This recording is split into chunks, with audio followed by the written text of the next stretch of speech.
What's up, Jake? Andre, I guess I'll start us off real quick. How's it feel, man? 5 in a row. When's that rank coming? Definitely soon. Yeah, right now I'm just happy. You know, it was hard fought, obviously, a good fight, a good test for me. I think that although it wasn't like the finish that I wanted, it wasn't the submission that I wanted, I continue to prove myself. You know, I continue to prove that I have all the tools. You know, I'm not just a submission expert. I can go the distance. I've proven that the last 2 fights. I mean, say what you want about GM3. The dude's got fucking 60 fights, you know? Like, for me to go in there with, like, 15 total rounds ever fought against a guy that's been around forever, I continue to prove myself, you know? I continue to prove that I'm here to stay in the UFC, and especially, you know, on the 5th fight of my contract, I continue to prove that. And were you nervous at all when you heard split decision? Yeah. I thought I very handedly won the 1st and 2nd, but yeah, I don't know. I mean, I guess I only got a takedown with like 30 seconds left in the 1st, so I don't know. I don't know how you could possibly give him the 1st round, but yeah. And then as far as what's next, I mean, you've been calling out a certain someone. Yeah. Does everything still remain the same? I know you got to go talk to your camp and everything. Yeah. I mean, Bo can only run for so long, you know. There's other guys, though, that I want in the meantime. I want to get in the cage as often as possible. I don't do well with long layoffs. I mean, it's been 8 months since I fought, and that wasn't the UFC's fault. You know, they booked me, and I had to pull out with an injury, but nonetheless, I want to fight as often as possible. I do better when I'm active. Like, I don't do very well with long layoffs. And then last one for me, Andre, just with all the cameras here and all the eyes on you, the broadcast mentioned the Gracies representing Philadelphia. I just wanted to know if you could clarify who are the new gyms in charge of the city. Yeah, absolutely. So Team Taino, my coach Eddie Torres, John Marquez is Marquez MMA. That's our Philly gym. That's our home gym. And Webb Fitness is with Jonathan Webb. So those are the 3 gyms that I represent right now. Andre in the front right here. You said obviously you're always improving and learning in there. So I guess what are your biggest takeaways from this fight, from your performance? I think that first off, I want to be active. You know, like I don't like going through the jitters. You know, if I fight once or twice a year, like I have to go through it again.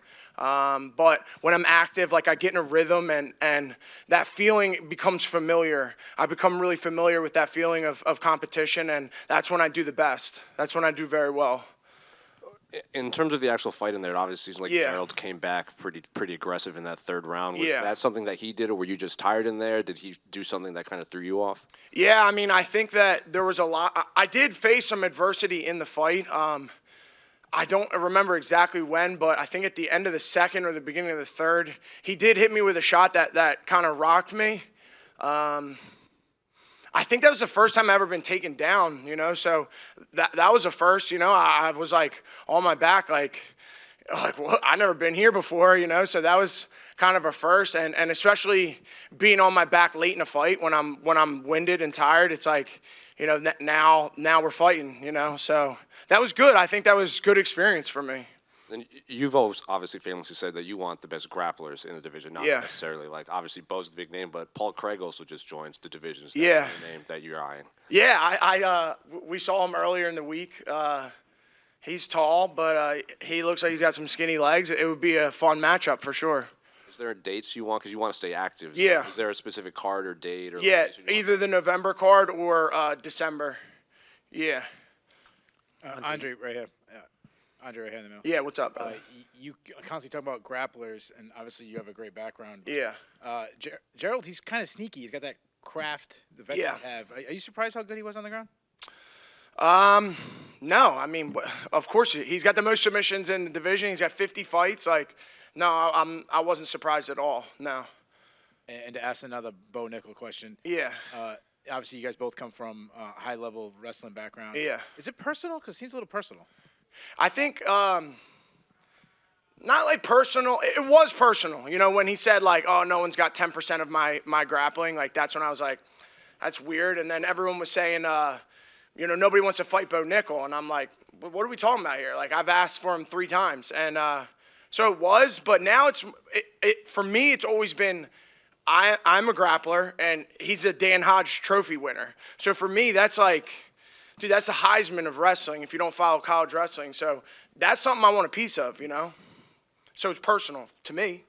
I don't know if it's personal between the two of us, but we can get personal. Shit, we get real personal. Back here, congratulations on the win.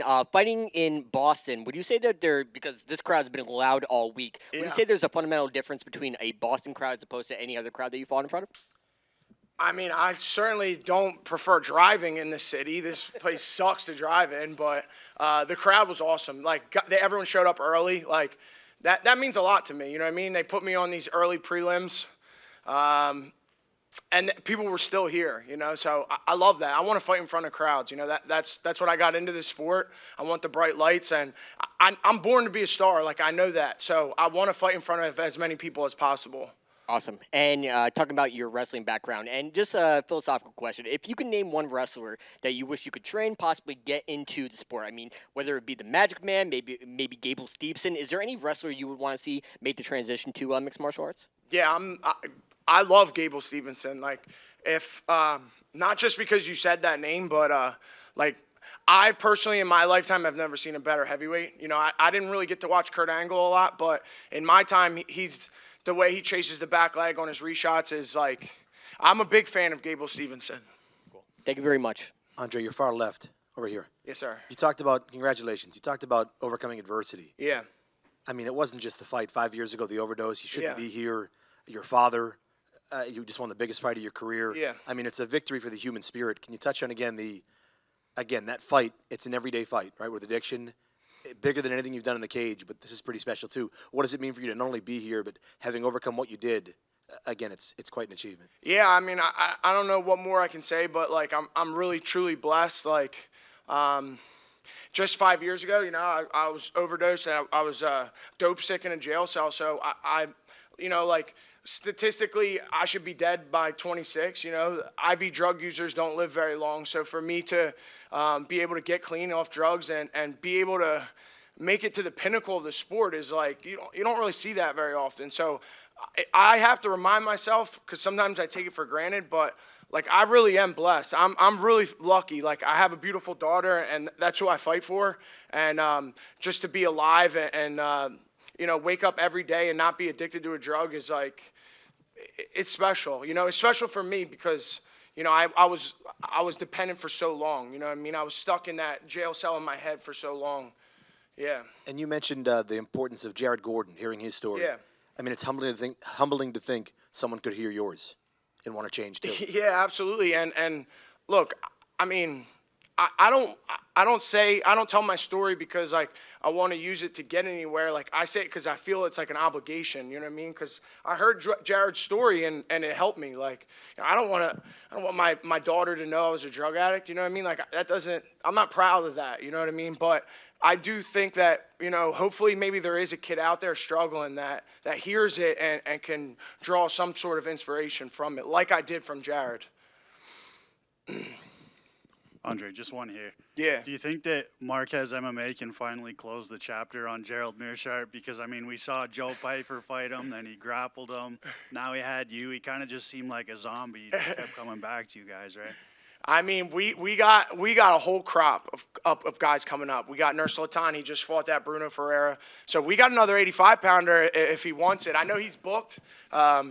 Nursultan's booked right now, but dude, we got a lot of studs coming up in Philly. Like, Philly MMA, we're on the up and coming. We have the best record of any team in the UFC by far. Look at the numbers. Like, we're blowing every team out of the water right now.